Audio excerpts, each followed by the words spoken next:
Desligar aqui, fala aí, segundo ano, tudo bom? Espero que sim. Boa noite aqui pra mim. Tô gravando essa aula depois da aula de filosofia, da aula de sociologia, né? Então, mantenho aí as minhas, né, energias para que tudo dê certo aí, que tudo que passe logo, beleza? A gente ficou aí 2 semanas, né, sem aula, então a gente retoma aí o conteúdo. A filosofia está mais tranquila porque a gente encerrou um bloco, né? Encerramos os hobbies, e agora a gente pode, de fato, eu considero aqui o início do segundo trimestre, tá? Com o segundo contratualista, né? Não se esqueça que a gente estava falando sobre a filosofia contratualista, que é uma filosofia política que defende a ideia que deve existir um acordo entre governo, né, e governado, né, governante e governado, para que exista um acordo, né, assinado, um contrato, portanto uma constituição, uma carta de leis, e essa carta seja respeitada mediante uma relação aí de ganho e perda, né? Então eu abro mão de algo para ganhar algo, né? E a gente lembra muito bem do Hobbes, né, que ele trabalha a visão de que o estado de natureza, o homem é mau. Na verdade, ele não nasce mal, mas ele se torna mal pela sua necessidade de manter as suas paixões satisfeitas, né? Então ele é capaz de qualquer coisa para isso, e inclusive matar, né? E daí o medo da morte leva o homem à racionalidade de chamar um contrato, e portanto ele abre mão dessa liberdade de fazer o que quer para ganhar paz, proteção e vida mediante um contrato regulado por um Leviatã, um rei absoluto, Maquiavel, né, mal quando necessário, mente quando necessário, faz o bem, mas aos poucos, aquela visão, né, de um Estado extremamente interventor e autoritário. Ok? A gente vai dar uma pausa no modelo contratualista, porque o nosso próximo contratualista é John Locke, do primeiro médio. John Locke do ano passado, que é o pai do empirismo, aquele da lousa vazia. Eu falei para vocês que o Locke, no ano passado, né, eu falei ano passado que o Locke ele é um filósofo completo, né, ele é um filósofo pleno.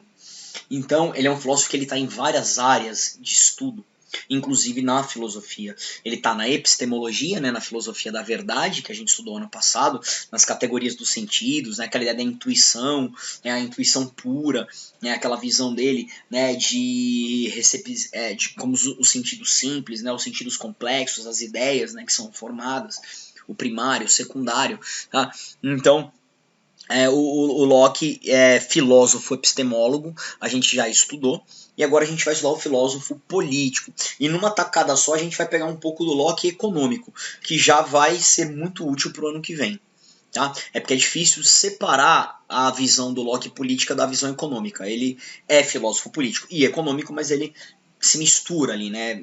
Vocês vão entender quando a gente entrar em Locke. Porém, para que eu entre em Locke com vocês, eu vou ter que parar a minha aula umas 3, 4 aulas no máximo, pra gente ter aula não mais de filosofia. A gente vai ter que ter aula de história, mano. Não tem como, não consigo.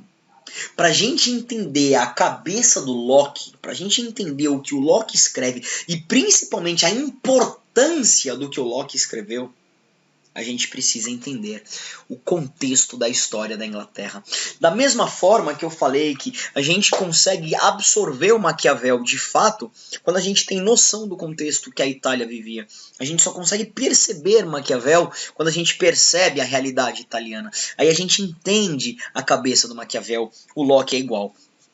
Para a gente captar as ideias do Locke, a gente tem que captar as ideias da Inglaterra. A gente tem que entender o contexto, a vida na Inglaterra que o Locke vivia. O Locke viveu nas vésperas, na verdade, nas vésperas não, bem no meio da Revolução Gloriosa, que é 1688 na Inglaterra. Então, o Locke, até a gente chegar no Locke, aconteceu tanta coisa nesse país que vai mudar o mundo. Né? Os nossos dois próximos contratualistas, eles vão estar no meio dos dois principais eventos da história da humanidade, que é a Revolução Industrial e a Revolução Francesa. O Hobbes é o primeiro contratualista, tem lá a sua importância, mas o contexto histórico do Hobbes é afastado desses dois grandes eventos. O Locke, ele precede a Revolução Industrial, ele está ali nas bases da Revolução Industrial, e o Rousseau está no meio dela, né? Da Revolução Francesa, né? O Rousseau está no meio da Revolução Francesa. Ele morre, a Revolução Francesa estoura. Não, mas ele tá ali, né? Ele tá fervendo. O Hobbes ele já tá uns 100 anos antes, né? Mas tá contribuindo. Até porque a Revolução Industrial não é um dia, né? O cara não acordou e falou assim, vou inventar a máquina a vapor, né? Ah, não tem nada a fazer. Não é assim, né? Então a Revolução Industrial é também diferente da Revolução Francesa. A Revolução Francesa é aquela revolução romântica. Quando eu falo romântica não é porque morreu gente, que lindo. Não é isso, né? É porque é uma revolução que tem ela tem as características da revolução, né? Ela tem guerra, ela tem destruição, ela é naquele dia, derruba a Bastilha, mata o rei, prende, invade o caso. Ela tem todo um evento, né? Um simbolismo. A Revolução Industrial ela é processual, ela demora para acontecer. Não é um dia aconteceu, não. Aquele dia que é considerado o dia da Revolução Industrial, 1800, exatamente 1800, que é o ano da revolução, da criação da máquina a vapor, aquilo foi precedido por uma série de eventos que começam na aula de hoje, em 1200. Né? No ano de 1200, a gente vai começar a história da Inglaterra moderna. A gente vai ter um mini curso de Inglaterra, e através deste mini curso da Inglaterra a gente vai entender a cabeça que formou o Locke ou o que o Locke vai formar de cabeça. Porque ele vai formar muita coisa. Então a gente vai entender como o Locke foi formado e o que o Locke vai intervir. O que ele vai promover no mundo, que de fato é uma revolução econômica e política. Tudo bem? Então permita-me para que nas nossas próximas 3 a 4 aulas, no máximo, a gente tenha aulas de história e não aulas de filosofia. E eu vou fazer nessas aulas de história, eu vou contar para vocês 4 momentos da história da Inglaterra. 4 eventos da história da Inglaterra. Tá? Nós vamos ver 4 fases da história da Inglaterra. Eu vou te contar 4 historinhas da Inglaterra. E eu quero que você aí na sua casa, e registre, obviamente, no seu caderno, o significado de cada uma dessas histórias. Tipo a moral da história. Termina essa história. O que essa história tem a ver? Tem a ver com Locke. Mas, professor, eu não sei o que é o Locke, como é que eu vou saber o que tem a ver com ele? Então vou facilitar tua vida. O que essas histórias têm a ver com a Revolução Industrial, com a máquina a vapor? Quando um cara levantou em 1800, chamado James Watt, e apresentou para a comunidade inglesa a máquina que você coloca carvão, aperta um botão e ela produz uma roupa por minuto, e mudou o planeta Terra aquilo, o que isso tem a ver com essas 4 histórias que eu vou lhe contar? Lembrando que você vai conseguir sacar essas 4 coisas? Vai, mas não plenamente. O pleno, a sacada mito, a sacada fera, você só vai aprender depois do Locke. Quando eu entrar no Locke, começar o Locke, você vai ficar assim, nossa, mano, saquei. Tá? Quando começar o Locke. Mas já vai dar pra sacar alguma coisa. Eu quero que você saque alguma coisa. Um negocinho. Tudo bem? Então vamos começar em 1200, tá? 1200 é a nossa história. Estou te dando aí uma imagem, né, que mostra aí o mapa da Inglaterra, tá? Portanto, a Inglaterra pertence à ilha da Bretanha, né, a ilha da Grã-Bretanha. Aqui você tem o Reino Unido, né? O Reino Unido seria essa primeira ilha, tá? Que está aqui ao centro, né, do mapa. A ilha à esquerda seria a ilha irlandesa, onde tem a Irlanda do Norte e a Irlanda do Sul. Tá? Portanto, o Reino Unido seria essa centralidade, essa parte verde, né, que envolve a Inglaterra, o País de Gales, né? Ninguém fala do País de Gales, mó sacanagem, né? O País de Gales e a Escócia, né? E as Irlandas fazem a parte ali, e no total você tem aí a chamada Grã-Bretanha, né? A Grande Bretanha, que são todos esses países aí. Porém, o Reino Unido se concentra, né, aqui apenas nessas, na Inglaterra e no Gales, aqui, né? No País de Gales. Tá? Então você tem aqui a Inglaterra, e vamos lá. Em 1200, eu faria na aula essa pergunta para vocês. Galera, o que está acontecendo no mundo de super especial em 1200? O que tem de grande evento rolando no mundo? E aí você teria que me responder, eu ia fazer esse suspensezinho, essa é a sem graceza, né, dessa aula virtual, e você teria que chegar até as cruzadas. Então você deveria dizer para mim que em 1200 está rolando as cruzadas. As cruzadas, um evento né, histórico, aonde a Inglaterra vai até não só a Inglaterra, mas os países na Europa liderados pela Igreja Católica vão até Jerusalém numa tentativa de recuperar a Cidade Santa e entregá-la de volta à cristandade do Vaticano, porque ela estava nas mãos do Império Árabe, tá? Nessa época que nós estamos falando, quem é o califa, né, o grande e principal personagem da história muçulmana apenas atrás do Maomé, o senhor Saladino, o maior, o grande general, o grande califa muçulmano, o grande califa do Império Árabe, está controlando, né, está governando Jerusalém exatamente nessa época. Tá? Então, o que a gente vai ter que fazer? Vai ter que lembrar um pouco o que acontecia nas cruzadas, mas principalmente o seguinte: a Inglaterra, nessa época, era governada por um rei chamado Ricardo, o Coração de Leão. E o Coração de Leão, olha o apelido do cara, né? Ele com 14 anos, ele conquistou o Ducado da Aquitânia, né? Região francesa, com 14 anos, liderando um exército infinitamente menor do que o exército que protegia a Aquitânia, a Terra das Águas, que fica ao sul da França. Tá? Ele tomou. Ele, com 14 anos, já era um melhor general que a Inglaterra tinha. O irmão dele era meio fracassado. Há mitos que dizem que Ricardo meio que contribui para o assassinato do irmão dele. Ele vai dando os golpes dele lá e o Ricardo se torna um grande senhor da Inglaterra. O Ricardo, com, né, os seus 30 anos, ele era um lorde, um general totalmente reconhecido como um dos melhores que a história já viu, né? Ele uniu toda a Inglaterra, ele era um cara fera, né? O pai dele, o irmão dele, né? O pai e o irmão haviam acabado de conquistar a região da Dinamarca, tinha aquelas conflitos com os vikings, né? E ele era sempre o melhor soldado, aquela coisa toda. Ou seja, ele tinha um histórico de guerra fenomenal. E a Terceira Cruzada, que é a principal cruzada, assim, em questão de história, é a cruzada central, né?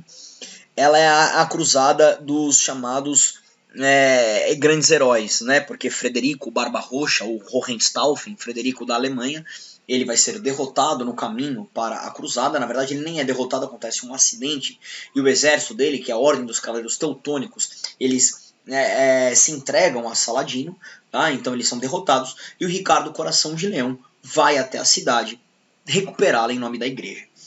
O Ricardo Coração de Leão, em um gesto de fé, às vésperas de ir para a guerra, ele entrega, ele meio que hipoteca todas as terras da Inglaterra e os recursos, as riquezas da Inglaterra para a igreja. Então, basicamente, ele falha a Inglaterra, entrega tudo para a igreja financiar a guerra do século, que era a Inglaterra liderando os soldados ingleses e alguns europeus mercenários para a recuperação, para a retomada de Jerusalém das mãos do maior imperador de guerra, o maior general de guerra já visto, Saladino, e as suas grandes máquinas que atacavam fogo, que eram os trabucos indestrutíveis. Saladino tinha sob seu comando a bomba atômica da época, que eram as armas e as máquinas de guerra árabe, né? Então o Coração de Leão fala: eu vou recuperar. E aí ele leva todos os barões da Inglaterra, os grandes lords, né, os grandes soldados, e ele vai para Jerusalém. Claro que ele falha a Inglaterra, como eu falei, ele deixou a Inglaterra tão sem dinheiro que quem ficou no governo da Inglaterra enquanto Ricardo foi à guerra foi seu irmão mais novo, chamado o John, né, o João, que foi apelidado de João Sem Terra, porque ele não tinha nem feudo, ele não tinha nem herança, ele não tinha terras para herdar, porque as terras foram doadas à igreja. Bom, Ricardo Coração de Leão vai até Jerusalém, e lá na guerra em Jerusalém, lá na guerra, basicamente eu não vou te contar toda a história da guerra, porque a aula não é de cruzada, mas ele empata. Ele empata. Nem ele vence Saladino, nem Saladino vence ele. São ao todo 6 batalhas. Batalha de Ratinha, mais famosa, que é a batalha tipo na entrada de Jerusalém. É na praia. Uma batalha tipo com água na canela.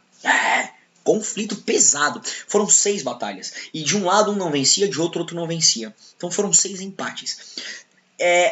Na verdade foram 5. A última batalha, também em Hatim, os acampamentos ingleses saíram da praia e foram para a cidade vizinha. E eles foram reorganizar o ataque. E o Saladino voltou, né, para os portões de Jerusalém. E aí o Coração de Leão fala assim: vamos atacar de noite? Os caras falam: nossa, chega, mano, a gente não dá pra ganhar não, velho. Já era, mano, o Saladino é forte, não sei o que, vai ficar empatando, a gente vai ficar até amanhã, vamos voltar pra casa. E o Coração de Leão falou: não vou voltar pra casa nada. Eu nunca perdi uma guerra. Eu vou ganhar, eu vou acabar com o Saladino. E aí ele tem uma espécie de uma deserção.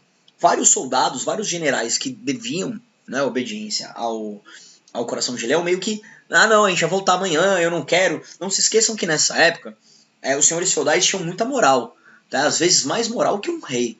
Tá? O rei não tinha muita força, era a época meio da vassalagem, eles até juravam a fidelidade ao rei, mas tinham vários soldados e até mercenários que já tinham vencido o pagamento deles. E eles, resultado, o Coração de Leão tinha ali 30, 40% no máximo do seu exército à disposição no dia seguinte. E ele ataca Jerusalém com muito menos do que 40% da sua força. Tem um livro aí, eu até nem tô com ele aqui, mas eu não vou pegar, mas eu vou dar um chute aqui. Ele ataca ali com 2.000 soldados. 2.000 soldados, uma força de quase de 30, 40 mil soldados. Era 40 mil contra 2.000, uma coisa absurda. Ele invade a praia de Jerusalém quando amanhecendo, assim, de manhãzinho, 7, 6 horas da manhã. E pá, veio o sol, ele vem na água, com as suas pequenas galerias, né? Ele sai da água e ele já vem com pouquíssimos cavaleiros, ali 400 arqueiros, se eu não me engano, 600 cavaleiros e 2.000 soldados de infantaria, né, os que vão a pé. E ele vem, pá, aquela guerra toda, e aí conta, mano, que ele vem uma lenda. E aí acorda um Saladino, ele vai até, né, a torre da fortaleza de Jerusalém, olha e fala, caraca, os caras vão atacar de madrugada, abrir os portões, atacar.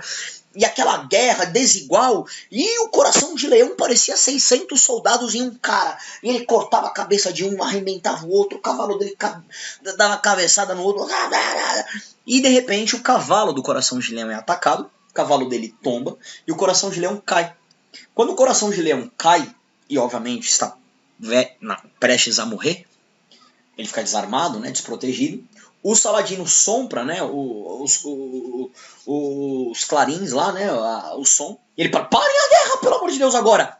Salvem o Coração de Leão. Ele dá uma ordem imediata para que o Coração de Leão não seja morto. E aí o Coração de Leão, ali, 300, 400 sobreviventes, são capturados e levados para os portões de Jerusalém, adentro. E ele entra para os portões de Jerusalém, o Coração de Leão senta com o Saladino, e o Saladino chama o Coração de Leão aqui na ideia e fala, mano, fala a real pra você. Cara, você luta muito, lhe dou de presente os meus 2 cavalos. O Saladino presenteia com os seus 2 principais corcéis, que é cavalo mais caro que Ferrari. Ele deu 2 corcéis puros, cavalo pessoal do Saladino, ele deu de presente para o Coração de Leão. Saladino tinha essa característica dele, né, de ser um general cortês, ele era muito bom com os reis capturados, com o soldado ele era cruel, mas com reis ele tratava muito bem, ele não deixava matar reis. Ele deixava o rei alguém especial. Ele começa a conversar ele falava inglês, inclusive, latim. O Saladino era um poliglota, um lord, um gentleman, um cara incrível. Né? E aí ele vem com o Coração de Leão e fala, mano, seguinte, fala a real pra você. Jerusalém tá tudo legal, mano. Ele traz até um chefe dos Cavaleiros Templários, um cara chamado Conde de Montferrat, que era um alemão, e ele traz o Conde de Montferrat, que aqui já é uma parte da história, que os Templários já são meio que inimigos da igreja, eles já não servem mais a igreja, eles servem a Jerusalém, independente de quem está lá. Né? São protetores de Jerusalém. E esse Conde de Montferrat, que é um alemão, é um europeu, é um católico, ele fala, cara, eu sou católico, esse cara é muçulmano, esse cara é da hora, velho. Deixa Jerusalém na mão dele. Jerusalém tá linda, muito mais bonita, muito mais rica do que estava na época que os governantes europeus estavam aqui.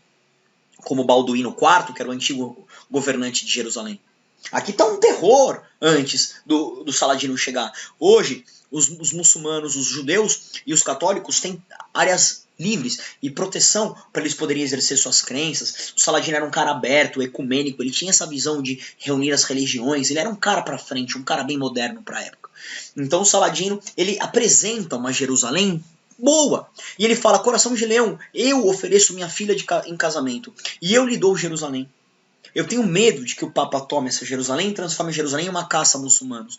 Por isso eu não vou sair de Jerusalém, mas eu posso deixar aqui minha filha. Case com ela. E aí ele fala, já sou casado e sou católico. No catolicismo é um só casamento, não são como vocês. Lembra do ano passado o Islã, né?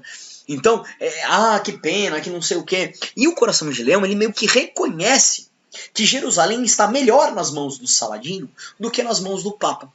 E meio que aí o Coração de Leão trai a igreja. E o Coração de Leão faz um pacto com o Saladino. Ele diz, Saladino, estou pegando meus exércitos, estou me retirando de Jerusalém. Eu, enquanto for rei da Inglaterra, não ataco mais você, parabéns. Obviamente o Saladino dá uma grana, né, pro Coração de Leão. voltar para casa, e o Coração de Leão anuncia ao Papa de que ele não conseguiu tomar Jerusalém e estaria voltando para casa. O Papa não aceita e pede para que o Coração de Leão continue a guerra. O Coração de Leão fala que não, ele desobedece à igreja, e o Papa toma isso como uma traição. E aí o que o Papa faz? Um acordo com, na época, o rei da França, que se eu não me engano era Luís o Jovem. Não, Luís o Jovem é da Segunda Cruzada. Era um Luís alguma coisa. Luís alguma coisa. Luís o Jovem é da Segunda Cruzada. Né? Então é algum descendente desse Luís aí que foi capturado na Segunda Cruzada pelo próprio Saladino. Não que pelo Saladino, nada. Foi por um outro cara. Esquece. Bom, enfim. Ele chama o rei da França e fala: Rei da França, no caminho de volta, a França aqui, tá vendo? Aqui embaixo, ó, Canal da Mancha, tá? Ele vai parar, né, na França para abastecer, e somos todos católicos. E você vai receber Coração de Leão como se fosse um aliado. E eu quero o Coração de Leão e os remanescentes, né, os sobreviventes, todos assassinados. Se você matar Coração de Leão e todos os sobreviventes da Inglaterra, as terras da Inglaterra que ficaram hipotecadas em nome da igreja, eu entrego para a França. Eu permito que a França, eu vou financiar a invasão da França à Inglaterra para tomar as terras da Inglaterra. E, enquanto isso, naturalmente, eu quero que você elimine Coração de Leão. Aqui já está meio que começando a Guerra dos 100 Anos, sabia? Aquela guerra que vai estourar em 1400, o bicho vai pegar. Essa coisa de francês entrando na terra da Inglaterra, Inglaterra entrando na terra da francesa, aqui é meio que caótico. Mas enfim, então é exatamente o que vai acontecer. O Coração de Leão será traído, será assassinado na França, né? E antes dele morrer, ele chama, né, um dos braços direitos dele, um dos sobreviventes dele, e chama ele e fala: Sir Locksley, eu quero que você escape. Ele entrega a espada dele, ele entrega a coroa dele, ele entrega a insígnia, tipo o RG dele, fala: escape para a Inglaterra e avise o meu irmão, o rei João, que nós somos traídos pela França e pela igreja, e a França e a igreja são inimigas, e não entregue nossas terras para ele. Eu vou até escrever aqui para vocês o nominho do Sir Locksley, vai começar a aparecer uns nominhos estranhos aqui, né? Então vamos ajudar. Esse aqui é o Sir Locksley, Saladino, né? Apareceu o Ricardo, Coração de Leão, os nossos personagens.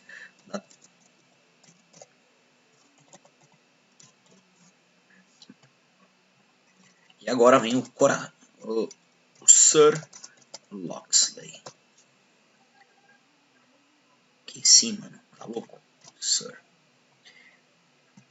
Sir é um termo para senhor, né? Termo em inglês, senhor feudal, senhor Locksley. Ele chama o senhor Locksley e fala: Sir Locksley, pegue aqui a minha coroa, pegue aqui a espada e volte para a Inglaterra e avise. E o Sir Locksley consegue escapar da arapuca, né, dessa armadilha, né, que eliminou e matou o Coração de Leão. E ele vai sentido para Canal da Mancha para pegar um barco, né, e voltar para sua terra. Claro que no meio do caminho, né, ele tem ali uma série de armadilhas, inimigos, né, então ele vai tentando escapar, porque a cabeça dele está a prêmio. E quando ele vai chegando, né, quando ele consegue escapar de todas as armadilhas francesas, ele chega ali para pegar o barco dele, tem ali, ele encontra um guarda-costas do João Sem Terra, né, com um exército inglês. E ele fala: oba! Cheguei, galera! E os caras começam a atirar flecha nele.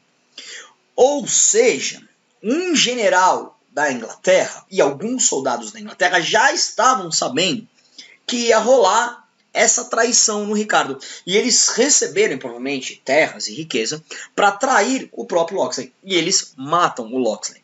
Só que o Locksley, ele toma um monte de flechada e ele rola. E ele consegue meio que escapar, quase morto. Ele rola lá um barranco lá e vai parar no meio de um rio. E aí os soldados vão descer lá para pegar ele. Quem estava tomando água nesse rio? 2 soldados que também haviam escapado da arapuca, né, lá na França. João Pequeno, que diziam que era um gigante, e Robin Longstreet, né, que era considerado o melhor arqueiro, né, o homem das flechas. Né? Então Robin Longstreet e João Pequeno estavam naquele rio. E aí eles veem o Locksley e falam, caraca, Sir Locksley, você escapou também? Aí ele chega, meus amigos. E eles eram tipo soldadinhos, né? Faz um favor. Espadinha, lá, volta pra Inglaterra. Não confie no general. Não confia. Ele já dá a letra ali nos soldados que não pode confiar na Inglaterra. Volta, deem um jeito de voltar pra Inglaterra. E avisem o rei João Sem Terra que o senhor Coração de Leão foi traído e que nós temos um problemão com a França e com a igreja. E ele vai falar, ô senhor Locksley, eu sou Robin e esse é João Pequeno. A gente somos dois soldados. Ninguém vai acreditar na gente. E aí o Sir Locksley faz o quê? Ele pega a insígnia dele, o broche dele, coloca no peito do Robin, pega a espada, coloca na mão do Robin e fala, então você não é mais Robin nada. Agora você é o Sir Locksley, você sou eu. Ele vai falar assim, ô Sir Locksley, como é que os caras vão acreditar que eu sou você? Mano, eu tô fora de casa há mais de 20 anos. Eu só luto. Eu lutei lá na França, eu lutei na Dinamarca, eu lutei agora em Jerusalém. E minha família não me vê há 20 anos. Você enrola eles aí. A única pessoa que iria me reconhecer e falar, você não é o meu pai tá cego. Então enrola ali a palavra lá, a frase, a vozinha, dá uma envelhecida aí e tchau. E o senhor Robin Longstrange escapa de todo mundo lá, o Locksley morre, mas cadê a coroa do rei, né? Cadê a espada do senhor Coração? E o Locksley, agora, o Locksley falso, né? Vai para a Inglaterra. E quando ele chega na Inglaterra, ele vai falar com o João, e obviamente, quando ele chega lá para falar com o João, quem está do lado do João? Todos os caras que o senhor Locksley, o verdadeiro, falou, não confie. Claro que ele vai demorar muito mais tempo para chegar na Inglaterra, porque ele tem que escapar dos inimigos, do que, obviamente, o cara que matou o Sir Locksley, né? O general lá, o guarda-costas, que eu não sei o nome dele. Ele tinha um apelido, acho que chamava ele de Caveira, né? O Skull, Black Skull, Caveira Negra, um negócio assim. E aí ele volta pra Inglaterra e ele já tá lá do lado do João. Aí ele, pois não? Quem é você? Você é o Sir Locksley? Aí ele, eita lasqueira, danou-se tudo. Aí ele olha pro cara e fala, ele que tava lá tentando matar a gente, João Pequeno. Ele que matou o Locksley verdadeiro. E ele tá do lado do João Sem Terra. E como é que a gente vai falar com o João Sem Terra? Como é que vai confiar no João Sem Terra? E o João, sim, senhor Locksley, o que você quer? Nada não, deixa pra lá. E aí, obviamente, o Sir Locksley falso, que é o Robin, ele vai falar assim, e agora o que eu faço? Eu vou ter que encontrar aliados. Ele volta pra casa, né, tem toda uma história, e ele vai encontrando aliados nos chamados barões. Quem eram os barões? Os barões eram os senhores feudais que mexiam com o comércio. É estranho falar isso, mas é um fato. A gente geralmente na história aprende, né, que na época dos feudos não tinha mercado, tal. Um erro na Inglaterra, os feudos na Inglaterra tinham mercado. Eram feudos para o mercado. Por isso eram chamados de barões. Porque eles não eram senhor feudal clássico, aquele que ficava lá só plantando e colhendo e usando tudo dentro do feudo. Os barões eram os que tinham os campos para venda nas cidades, nos mercados. E ele consegue apoio dos barões porque os barões, obviamente, como mexiam com grana, estavam desesperados por conta do que o Ricardo fez, de entregar todas as terras para a igreja. Então esses caras estavam perdendo dinheiro. Então eles ficaram ao lado do Locksley. O Locksley chamou eles e falou, galera, é o seguinte, mano, ó o que tá acontecendo. Meu Deus, então o João Sem Terra é pilantra, o que a gente vai ter que fazer? É o seguinte, vamos formar um exército. E a gente vai ter que proteger a Inglaterra porque a França tá chegando. E a França vai invadir aqui para pegar as terras que o Papa deu para a França. E a França já tá assim, ó, tá provavelmente com o rei. E aí nessa nessa investigação, a França chegando e os barões vão proteger a terra, o Sir Locksley descobre que o rei podia não saber nada, o rei era meio patetão. E aí ele consegue, através de espionagem, artimanhas, uma reunião com o rei. Ele basicamente pega o rei, coloca na parede e fala, Sr. João Sem Terra, Locksley, lembrei de você, fala. É o seguinte, tá acontecendo isso. Eu tenho a coroa do seu irmão, eu tenho a espada do seu irmão, e a França tá aqui para tomar as terras que o seu irmão perdeu. É o seguinte... Ele, mentira. E o seu braço direito tá do lado da França. E tem um monte de soldado seu que tá do lado da França. É o seguinte, eu tô com os ingleses de verdade. Você está do nosso lado deles. Não, mas não é assim. Como não é assim? O negócio é o seguinte, a França vai invadir aí. A gente vai lutar com a França, mas é o seguinte, se você lutar do lado da França, você é nosso inimigo. Se a gente ganhar essa guerra, mano, você tá morto. Não! Eu tô do lado de vocês. Eu sou do lado dos barões. Eu tô do lado do meu irmão. João Sem Terra. Prometo. Então vem cá, assina uma carta. Senta aí, vamos lá, pá, a cartinha aqui, ó, eita lá. Assina a carta. Ó o João Sem Terra sentado aí. Ó, com a cruz, né? A cruz vermelha dos Cavaleiros Templários no braço. É a cruz, né? Senta aí, senhor. Vamos lá. Agora presta atenção. Robin Longstrange aqui, ó. Barbudinho aqui, ó. Fingindo que é o senhor Loxley. O senhor vai escrever um negócio aí. Fala aí. Eu, rei... Não é isso, né, pessoal? Eu tô viajando, né? Significa isso. Eu, rei da Inglaterra... Eu estou de acordo de que quando essa guerra acabar, os meus poderes estão limitados. E os barões vão poder negar, cancelar, executar a minha lei. Eles vão se tornar o poder de veto e o poder executivo na Inglaterra. Eu permito isso. É a única coisa. Se você não assinar essa carta, a gente vai te matar depois se a gente ganhar a guerra. Tá bom? Porque a gente não confia em você, João. Dá pra entender? Assina a bagaça. Ele assinou. Essa carta chama Magna Carta. A carta grande. Tá? Vamos lá. Professor, é um dos maiores, é o maior tesouro da Inglaterra aqui, ó. Tá? Tá lá no Palácio de Buckingham. Tá? Ó, SlideShare, Magna Carta. Professor, essa Magna Carta aqui já é essa? Não, não é essa não. Calma aí. O que aconteceu? Coração. A guerra acontece. Os barões vencem a guerra. A França é expulsa. Esse caveira é morto. O Loxley vai lá, ganha a guerra. Aí quando eles vão comemorar a guerra, o Loxley fala: Rei! E aquela carta lá? Fala pros caras lá o que a gente acordou. Aí o rei pegou a carta e queima a carta. O Loxley puxa a espada. O rei: Ô, para aí. Aí ele: Rei, cadê o nosso acordo? Aí ele: Mas que acordo, senhor Robin? O senhor não é Loxley porcaria nenhuma. O senhor é um mentiroso. Eu sei desde o começo que você mentiu pra mim. Você é um arqueiro porcaria que se fingiu passar por um lorde e enganou o seu rei. Então aquele acordo foi feito entre um homem e um mentiroso. Ele não vale nada. Que por sinal agora esse senhor Robin Longstrange é um traidor da pátria inglesa. Matem-no. E é agora que vai nascer Robin da Floresta de Sherwood, né? É aqui que vai nascer que o Robin Longstrange vai virar Robin da Floresta de Sherwood e portanto vai virar Robin Hood, né? Wood com H, que é o Hood, né? O Robin Hood, né? Ele vai virar o arqueiro que vai proteger o povo. O que é mais interessante agora, aí vem a história do Robin Hood, tá? É real, cara, não tô brincando não. Tem a história novela e tem a verdade. Pra gente terminar, o que acontece? No final, o que o Robin Hood vai fazer? Ele vai ser procurado, mas os franceses vão voltar. E aí o que o rei João Sem Terra vai fazer? Ele vai falar: mano, a França tá voltando, guerra parte 2.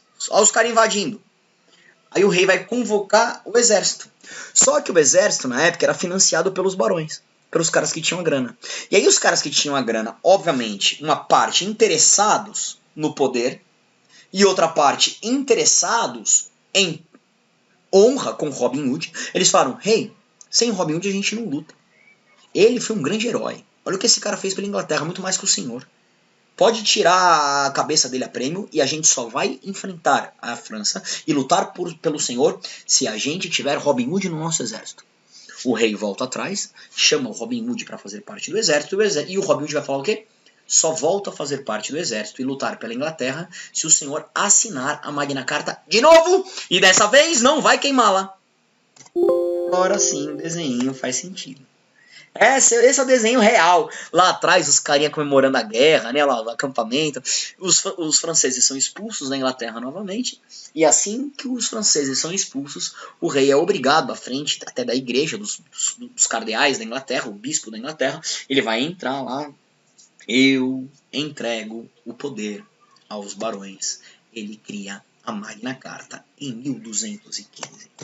Vamos encerrar a aula com essa questão. Magna Carta, historinha 1, contada.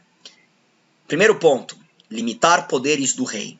Segundo ponto, entregar poderes aos barões. Os barões estão na época do feudalismo, mas eles são basicamente uma burguesia no futuro. Eles serão os homens que mexem com dinheiro, tendo influência, portanto poder político. qual é a relação disso com as indústrias, com a Magna. O que a Magna Carta tem a ver com a máquina a vapor? Qual é a relação disso com a Revolução Industrial, com o Iluminismo, com a Revolução Francesa? O que isso tem a ver? O que essa história tem a ver? Boa sorte, bom pensamento e até a próxima aula. Tá? Revejam a aula, repensem. A Magna Carta limita o poder do rei, coloca barões no poder. Esses barões, com o passar do tempo, serão uma burguesia. Essa burguesia tem poder econômico e agora poder político. O que isso tem a ver com o iluminismo e com a indústria? Essa é a primeira história, essa é a primeira moral que a gente tem que entender. Tudo bem, pessoal? Até a próxima aula, onde a gente vai começar a história 2 aí. Ok? Tudo bem? Então espero que vocês continuem bem. Um forte abraço aí, boa quarentena a todos e até a próxima aula.